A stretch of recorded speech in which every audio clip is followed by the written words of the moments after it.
Pemirsa, banyak cara yang dipilih anak muda untuk mengisi HUT ke-81 kemerdekaan Republik Indonesia.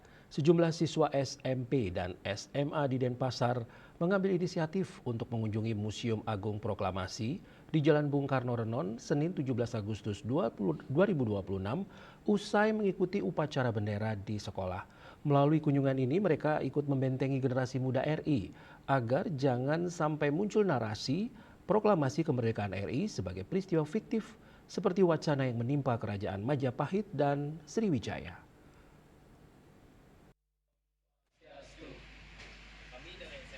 Sejumlah siswa yang mengunjungi Museum Agung Proklamasi di momentum HUT kemerdekaan adalah siswa-siswi SMA PGRI 2 Denpasar alias Regrisma dan sejumlah siswa SMP di Denpasar.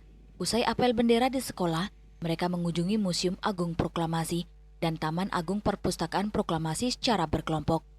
Salah satu siswa, Wayan Riase, mengungkapkan euforia kemeriahan warga RI memperingati HUT ke-81 Hari Kemerdekaan Republik Indonesia mesti dibarengi dengan pemaknaan mendalam sejarah bangsa dan peran anak muda bangsa saat itu. Di museum ini, ia menemukan 28 tokoh panitia persiapan kemerdekaan Indonesia (PPKI) memegang peran vital hingga lahirnya proklamasi kemerdekaan Republik Indonesia.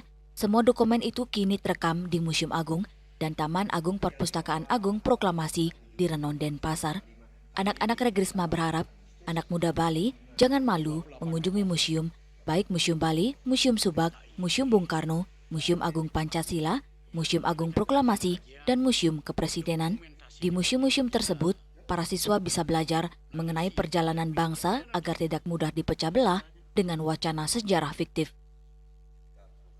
Kami dari SMA PGRI 2 Denpasar baru saja mengunjungi Museum Proklamasi Soekarno-Hatta.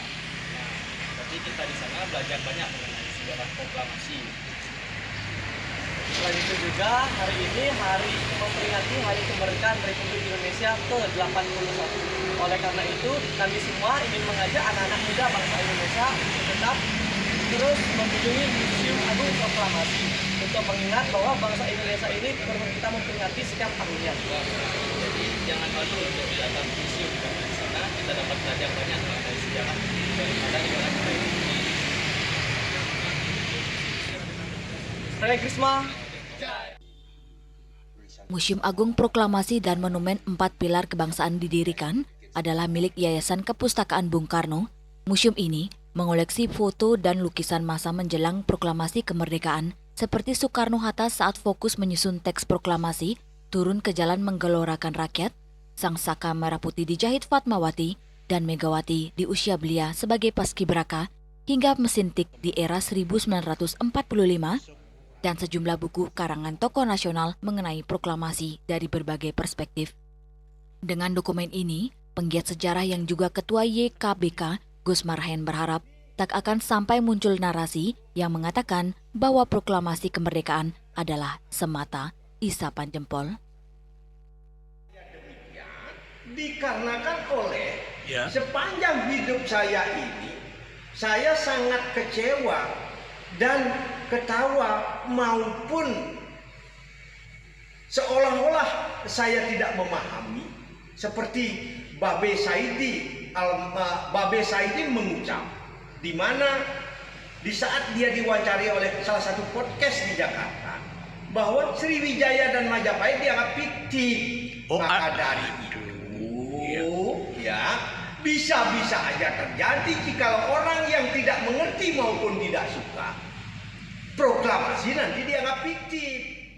Penggiat sejarah Gus Marhen menambahkan, orang lain boleh mengatakan Dwi Tunggal Soekarno dan Hatta sangat berjasa dalam proklamasi kemerdekaan Republik Indonesia. Namun banyak lagi pahlawan yang belum diungkapkan seperti 28 anggota PPKI.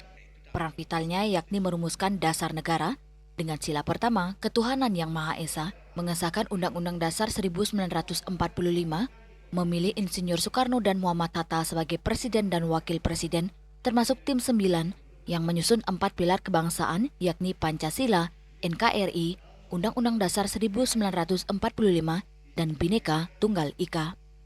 Salah satu momen yang paling diingat terkait peran PPKI adalah ketika para pemuda menculik Soekarno, Mohatta, dan Ahmad Subarjo sesaat sebelum kemerdekaan yang dikenal sebagai peristiwa Rengas Dengklok. Suece,